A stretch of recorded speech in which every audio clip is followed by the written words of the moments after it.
Hello बच्चों। आज की क्लास में हम लोग कंटिन्यू कर रहे हैं इलेक्ट्रोस्टैटिक फर्स्ट टॉपिक, जिसका नाम है electric charge and its properties. Okay, so let us start with this.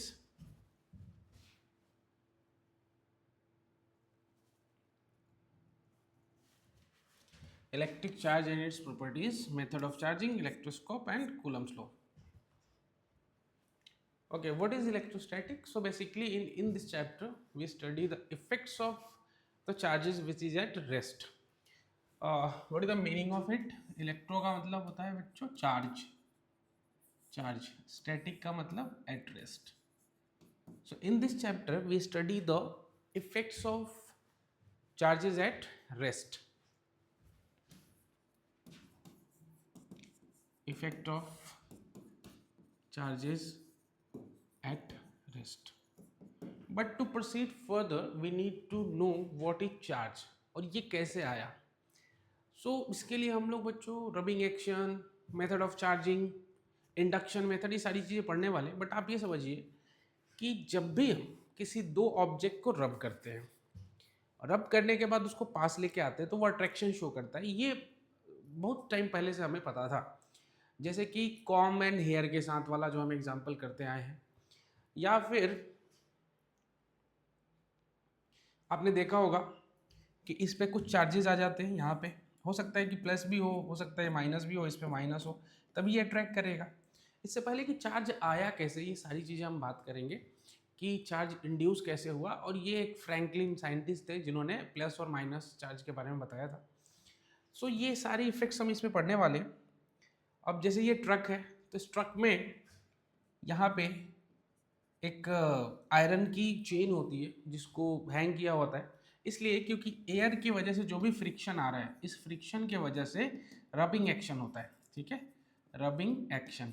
इस रबिंग एक्शन की वजह से यहाँ पे स्टैटिक चार्ज डेवलप हो जाता है. इस स्टैटिक चार्ज को ग्राउंड करने के लिए हम इसका यूज़ करते हैं, क्योंकि ये जो टैंकर्स है इसमें फ्यूल होता है या एक्सप्लोसिव हो सकता है, तो उसके वजह से वहाँ पे इग्निशन हो सकता है उसका. इससे बचने के लिए हम ये चीज़ें करते हैं.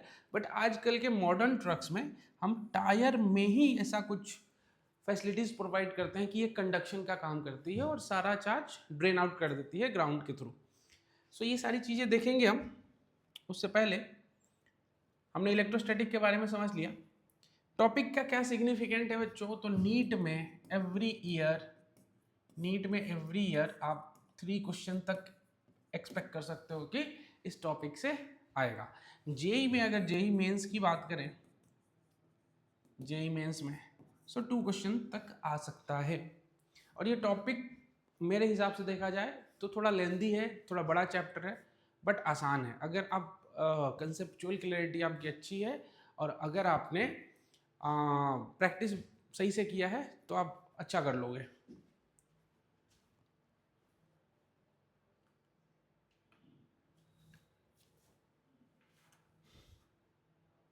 ओके, देखो चार्ज 2 टाइप के होते हैं बच्चों. अब चार्ज, एक पॉजिटिव चार्ज होता है, एक क्या होता है, निगेटिव चार्ज होता है. ठीक है, अब एक और बॉडी होती है इनके अलावा जिसको बोलते हैं न्यूट्रल बॉडी. न्यूट्रल बॉडी, ठीक है. न्यूट्रल बॉडी का मतलब जिसपे प्लस प्लस और माइनस माइनस बराबर हो, मतलब चार्ज क्या हो, जीरो. चार्ज क्या हो, जीरो. तो देखो चार्ज किसी भी बॉडी पे सबसे पहले होता है, मतलब मटेरियल का होना जरूरी है. Without mass charge is not possible. Without mass charge is not possible. चाहे वो इलेक्ट्रॉन हो, प्रोटॉन हो, जो भी चार्ज वो कैरी कर रहा है उसका मास डेफिनेटली होगा. ओके, अगर मैं देखूं 2 प्लस चार्ज अगर यहाँ पे रखे हुए हैं बच्चों, तो ये क्या शो करेगा, रिपल्शन शो करेगा. अगर 2 माइनस चार्ज है जिसको हम लाइक चार्जेस बोलेंगे, ये भी क्या शो करेगा, repulsion. Here is also repulsion. इसमें भी क्या होगा, रिपल्शन. लेकिन एक प्लस है और दूसरा क्या है, माइनस, तो ये दोनों एक दूसरे को क्या करेंगे, अट्रैक्शन. बट अगर एक न्यूट्रल बॉडी है जिसको मैं बोल रहा हूँ NB और दूसरा प्लस है, या फिर न्यूट्रल बॉडी है और दूसरा माइनस है, तो ये भी अट्रैक्शन ही शो करेगा. यहाँ पे भी क्या होगा, अट्रैक्शन. और यहाँ पे भी क्या होगा, attraction. Neutral body is always attracted by plus and minus charge. ये क्यों होता है? ये इंडक्शन इफेक्ट की वजह से होता है, जो हम आगे देखेंगे। अब आपसे पूछा है कि charge carriers in a metal are electron rather than proton, this is due to. आखिर चार्ज कैरियर इलेक्ट्रॉन ही क्यों होता है, प्रोटॉन क्यों नहीं होता? तो पहली चीज तो ये समझेंगे बच्चों कि कोई भी एटम है, एटम में क्या होता है, न्यूक्लियस होता है, न्यूक्लियस में प्लस चार्ज मतलब प्रोटॉन और न्यूट्रॉन होता है, जबकि इलेक्ट्रॉन बाहर घूम रहा होता है। तो पहली चीज तो ये न्यूक्लियस से बहुत दूर होता है, ओके, मतलब इसकी मोबिलिटी बहुत अच्छी होती है, इसका मास कम होता है और ये लूजली बाउंड होता है, ठीक है। तो इसके वजह से इलेक्ट्रॉन का ही ट्रांसफर होगा, कभी भी प्रोटॉन का ट्रांसफर हम मेटल सरफेस पे नहीं देखेंगे। तो अगर कोई बॉडी चार्ज्ड है, charged body only due to transfer of electrons, मतलब अगर कोई बॉडी पॉजिटिवली चार्ज है मतलब उसने इलेक्ट्रॉन का ट्रांसफर कर दिया, ठीक है। अगर कोई बॉडी निगेटिवली चार्ज है तो उसने इलेक्ट्रॉन को रिसीव कर लिया, ठीक है। तो सिर्फ इलेक्ट्रॉन का ही, तो इसमें ऑप्शन कौन सा होगा, लूजली बाउंड, बिल्कुल सही। फार फ्रॉम न्यूक्लियस, लाइटर होता है, ऑल ऑफ द एबव। तो आंसर हमारा क्या हो जाएगा, डी ऑप्शन। ऐसा यूनिट ऑफ चार्ज, ऐसा यूनिट ऑफ चार्ज बच्चों कूलम होता है, कूलम, जिसको हम सी से डिनोट करेंगे, ठीक है। सीजीएस यूनिट की बात करें तो ये होता है state coulomb, state coulomb, state coulomb. Largest unit Faraday होती है। फैराडे और फैराड में डिफरेंस है बच्चों, अगर आपको फैराड लिखा हुआ दिखे तो समझ लेना ये कैपेसिटेंस की बात कर रहा है, ठीक है, कैपेसिटेंस। इन फैराडे का मतलब हमारा चार्ज से रिलेटेड है। अदर यूनिट्स में आप सीजीएस का ही एक दूसरा पार्ट होता है जिसको बोलते हैं ईएमयू, ठीक है। स्टेट कॉलम को हम ईएसयू बोलते हैं, ठीक है बच्चों। डायमेंशनल फार्मूला, तो देखो डायमेंशनल फार्मूला के लिए हमें वो 7 सिग्निफिकेंट वो 7 फंडामेंटल क्वांटिटी पे जाना पड़ेगा जिसमें करंट है ऑलरेडी। तो करंट की वैल्यू होती है charge by time, charge by time. तो चार्ज जो हो जाएगा वो हो जाएगा करंट इनटू टाइम। सो अगर मैं एक चार्ज को Q से डिनोट करता हूँ तो इसका डायमेंशनल फार्मूला होगा m0 L0 T1 A1, A for ampere, ठीक है। तो ये Q का डायमेंशनल फार्मूला हो जाएगा, ठीक है। इसके अलावा एक एब कूलम होता है, ठीक है, जिसको हम लोग EMU बोलते हैं, एब्सोल्यूट कूलम इसको बोलते हैं, जो 10 कूलम के बराबर होता है। एब्सोल्यूट कूलम जो होता है वो 10 कूलम के बराबर होता है, और 1 कूलम होता है 3 × 10⁹ ESU के बराबर होता है। 3 × 10⁹ ESU के बराबर होता है, ये आपको समझ में। एक फैराडे में 96500 कूलम्स होते हैं, ठीक है। And second thing is EMU upon ESU, इसका रेशियो होता है 3 × 10⁻10। अब आप बोलोगे कि सर इसको याद रखना बहुत मुश्किल है, तो देखो ये तो केमिस्ट्री में कई बार आता है, ये याद हो गया। इसमें क्या याद रखना, याद रखने के लिए आप ये बोल सकते हो speed of light in centimetre पर सेकेंड। मीटर पर सेकेंड में नहीं, सेंटीमीटर पर सेकेंड में उसका मैग्नीट्यूड जो होगा वो EMU बाई ESU का रेशियो होगा, okay, alright.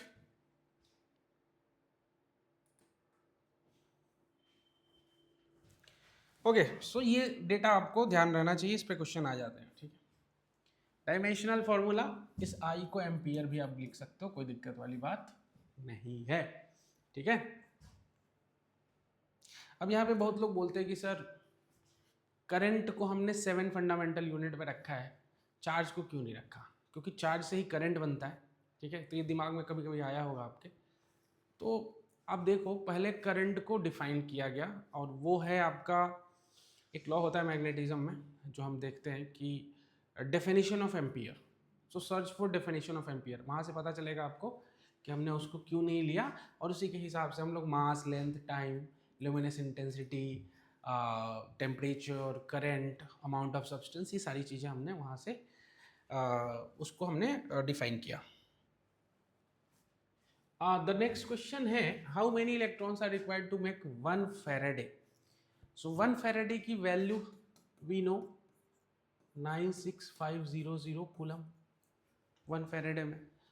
So if we can calculate how much electrons needed to form 1 coulomb of charge, so we have to multiply that quantity by 96500.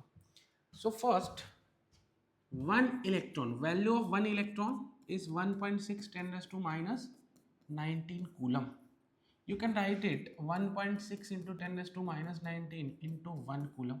So the value of 1 coulomb is 1 electron upon 1.6 into 10 raised to minus 19. So it is 6.25 into 10 raised to 18 electrons. So this much electrons required to make 1 coulomb of charge. And now what is the question? How many electrons? 1 Faraday is this much coulomb. Okay, so एक coulomb में इतना electron है, तो इसको multiply इससे कर देंगे तो काम हो जाएगा हमारा. So number of electrons to form 1 Faraday charge is 96500 into 6.25 into 10 raised to 18 electrons. अब इसको कैलकुलेट कर लीजिए, यू विल हैव द कुछ अवोगाड्रोज नंबर के आसपास का ही मैग्नीट्यूड इसमें आता है, तो वो आपको यहाँ से मिल जाएगा. Find total positive charge on 36 gram of water. Water का केमिकल फॉर्मूला क्या होता है? H2O. H2O का मतलब बच्चों 1H1 1H1 ऑक्सीजन 8 16. ओके, सो इसका मॉलिक्यूलर वेट जो होता है बच्चों वो 18 होता है, 18 ग्राम, मतलब 18 ग्राम में 1 मोल होगा, ये आपको पता है. So number of mole is 36/m, that is 36/18. So 2 mole water के मॉलिक्यूल्स हैं, और आपसे पूछा है पॉजिटिव चार्ज, मतलब आपसे नंबर ऑफ प्रोटॉन पूछा है. सो इस एक मॉलिक्यूल में नंबर ऑफ प्रोटॉन आपको 10 मिलेगा, नंबर ऑफ इलेक्ट्रॉन भी 10 मिलेगा. नंबर ऑफ न्यूट्रॉन भी आप कैलकुलेट कर सकते हो. यहाँ पे कोई न्यूट्रॉन नहीं है, यहाँ भी नहीं है, यहाँ पे 8 न्यूट्रॉन होगा. सो अगर नंबर ऑफ न्यूट्रॉन पूछता एक मॉलिक्यूल में तो that will 8 for a single molecule. ठीक है, okay, so that is the number of molecule. So number of protons is 10 into number of mole 2 into Avogadro's number into 10⁻23. इतना proton होगा. और charge पूछा है बच्चों, तो जो भी यहाँ से आ रहा है 20 इंटू 6.023 इंटू 10⁻23, इसको आप मल्टीप्लाई कर दीजिए. 1 प्रोटॉन पे कितनी होती है चार्ज? इतनी होती है. तो this will be the value of total positive charge on H2O molecule. अभी H2O कुछ नहीं बोला है, तो क्या है, न्यूट्रल है वो, जितना प्रोटॉन है उतना ही इलेक्ट्रॉन है, आप देख पा रहे हो. तो आपसे नहीं पूछा है, आपसे जस्ट पॉजिटिव चार्ज कैलकुलेट करने को बोला है. इलेक्ट्रॉन भी यही होगा. Just if you want to calculate number of neutron, तो यू हैव टू मल्टीप्लाई, यहाँ पे 10 को रिप्लेस करके 8 करना पड़ेगा. All right, charge in mass of electron. Electron पे चार्ज कितना होता है? -1.6 10⁻⁻19 कूलम. Mass 9.1 10⁻⁻31 kg. पॉजिट्रॉन देखो, इलेक्ट्रॉन का उल्टा क्या होता है पॉजिट्रॉन, तो पॉजिट्रॉन पे प्लस चार्ज होगा 1.6 इंटू 10⁻⁻19 कूलम. मास वही होगा 9.1 10⁻⁻31 kg. प्रोटॉन की बात करें तो चार्ज तो वही होगा 1.6 10⁻⁻19 coulomb, and mass is 1.66 into 10⁻⁻27 kg. Neutron पे चार्ज 0 होगा, मास थोड़ा सा इससे ज़्यादा होता है 674 10⁻27 kg। ड्यूट्रॉन, ड्यूट्रॉन क्या होता है? ड्यूटेरियम का आइस ये होता है, न्यूक्लियस होता है। जैसे आपको पता होगा हाइड्रोजन के 3 आइसोटोप्स होते हैं, जैसे ये हाइड्रोजन है, ठीक है, तो ये भी हो सकता है 1s2 एंड 1h3। तो इसको हाइड्रोजन बोलते हैं, इसको ड्यूटेरियम बोलते हैं, इसको ट्रिटियम बोलते हैं। इनके जो न्यूक्लियस होते हैं, ड्यूटेरियम के जो न्यूक्लियस होगा वो ड्यूट्रॉन होगा, और ट्रिटियम के जो होगा वो ट्यूट्रॉन होगा, ठीक है। तो ड्यूट्रॉन इसका न्यूक्लियस होता है। Nucleus of deuterium is called deuteron. Deuteron, तो ड्यूट्रॉन पे चार्ज कितना होगा? क्योंकि वो 1h1 ही है देखा जाए तो, उसमें से क्या होगा, इसमें से इलेक्ट्रॉन निकाल लो, क्योंकि 1h2 में एक इलेक्ट्रॉन है, एक प्रोटॉन है, एक न्यूट्रॉन है, तो एक प्रोटॉन एक न्यूट्रॉन बच जाएगा, ठीक है। तो प्रोटॉन का कितना हो जाएगा? 1.6 × 10⁻⁹ कूलम, ठीक है। मास जो हो जाएगा वो डबल हो जाएगा, 2 × 1.66 10⁻27 अप्रॉक्स में आप ले सकते हो वैल्यू, ठीक है। अल्फा पार्टिकल पे 2 ही चार्ज होता है। ये देखो बच्चों, ये प्लस ई था, ये भी प्लस ई था, ये भी प्लस ई था, ये माइनस ई था। यहाँ पे 2 ही होगा। 2 ई का मतलब 3.2 10⁻19 कूलम। मास 4 टाइम्स होता है, 4 × 1.66 × 10⁻27 kg। एक्स्ट्रा यहाँ पे आपको ट्रेटियम बता देता हूँ। ट्रेटियम होता है 1h3, मतलब प्रोटॉन कितना हो गया? 1, न्यूट्रॉन कितना हो गया? 2, इलेक्ट्रॉन कितना हो गया? 1, ठीक है। और इसमें से अगर इसका ये निकाल लोगे आप इलेक्ट्रॉन, तो वो ट्यूट्रॉन हो जाता है, ठीक है। तो ये सारी चीज़ें आप ध्यान रखिएगा, क्योंकि इसकी ज़रूरत हमें इलेक्ट्रोस्टैट में आती रहेगी, ठीक है।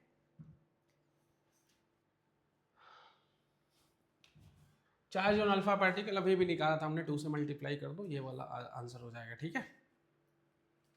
Can charge be transfer without the transfer of mass? नहीं, चार्ज के बिना मास के बिना चार्ज हो ही नहीं सकता, तो इट्स नॉट पॉसिबल, नहीं हो सकता है। जब भी आप इलेक्ट्रॉन किसी बॉडी को दोगे, सपोज ये बॉडी ए है और ये बॉडी बी है, इस पे प्लस चार्ज है और इस पे माइनस चार्ज है, इसका मतलब इसने इलेक्ट्रॉन रिसीव किया होगा और इसने इलेक्ट्रॉन डोनेट किया होगा। तो जिसने इलेक्ट्रॉन डोनेट किया होगा, तो जो भी पहले नंबर ऑफ प्रोटॉन और नंबर ऑफ इलेक्ट्रॉन बराबर था, तो वो मास था।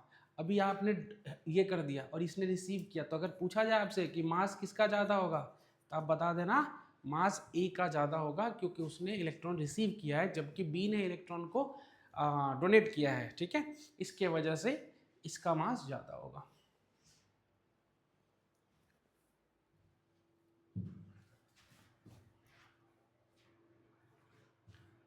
ठीक है, तो ये उसी पे क्वेश्चन है, मास किसका बढ़ेगा नहीं बढ़ेगा। तो अभी जो सिखाया उसी के बेसिस पे आप इसका आंसर खुद से कर सकते हो। तो आप वीडियो को रोक के यहाँ पे एनालाइज कर सकते हो कौन सा ऑप्शन सही होगा। ये मैंने सॉल्व कर दिया था, 6.25 × 10⁻18 इलेक्ट्रॉन्स। देखो इसमें कुछ करना नहीं है। 1 कूलम का वैल्यू 1 इलेक्ट्रॉन की वैल्यू कितनी होती है, ये सुनिए, ये होती है 10⁻19 कूलम। तो 1 कूलम आप जब कैलकुलेट करोगे ना, तो आपको ये वैल्यू मिल जाएगी। ये आप खुद से कर सकते हो कि एक इलेक्ट्रॉन का मास कितना है ना, तो 1 ग्राम बनाने में कितना टाइम लगेगा या फिर कितने इलेक्ट्रॉन्स की जरूरत पड़ेगी, ठीक है। तो 1 इलेक्ट्रॉन की वैल्यू मास में होती 9.1 × 10⁻31 kg। इसको ग्राम में करते हैं, 9.1 × 10⁻31 kg को क्या बोलेंगे अपन, 10⁻3 ग्राम। तो यहाँ से हो जाएगा 9.1 × 10⁻21 28 ग्राम, ठीक है। इतना ग्राम है कितने में, 1 इलेक्ट्रॉन में। तो 1 ग्राम के लिए क्या होगा, 1 इलेक्ट्रॉन बाई 9.1 × 10⁻21। इसको कैलकुलेट कर लो, जो भी होगा वो नंबर में आपका आंसर आ जाएगा। ऑलराइट, ये एनसीईआरटी के क्वेश्चन है, वो आप सॉल्व कर सकते हो। If 1010 electrons are required by a body every second, each second the time पूछा है कि कितना होगा कि 1 कूलम बन जाए। So number of electron is 1010 पर सेकेंड, इतना ये हो रहा है। तो आपको देखो 1 सेकेंड में कितना चार्ज बन रहा होगा, ठीक है। वहाँ से टाइम आप निकाल दोगे। टोटल कितना चाहिए हमें, 1 कूलम चाहिए और 1 इक्वल टू एन ही चाहिए बेसिकली, ठीक है। तो ये एन पर सेकेंड है बच्चों, एन कितना है, पर सेकेंड है।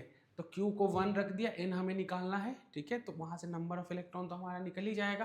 तो 1 कूलम बनाने के लिए कितने नंबर ऑफ इलेक्ट्रॉन की ज़रूरत है ये हमें पता है, 10⁻18 electrons.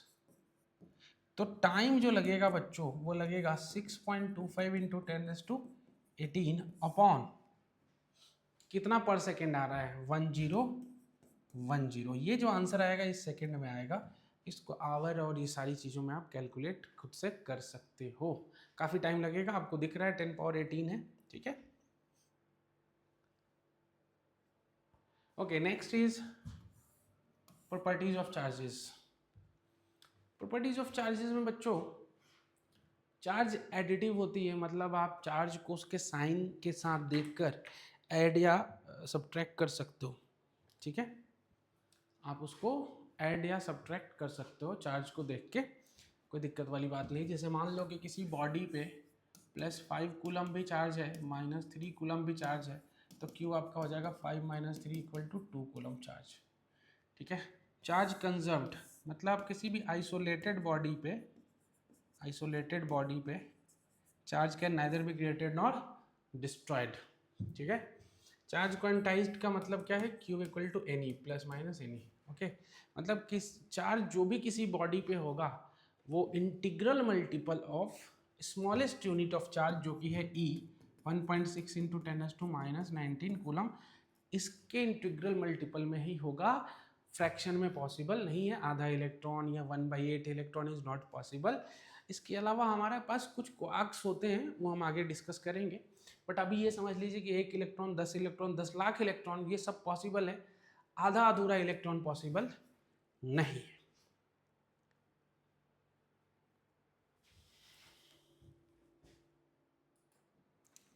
Okay, so in next video we will see the method of charging and other properties of the charges like quarks and everything.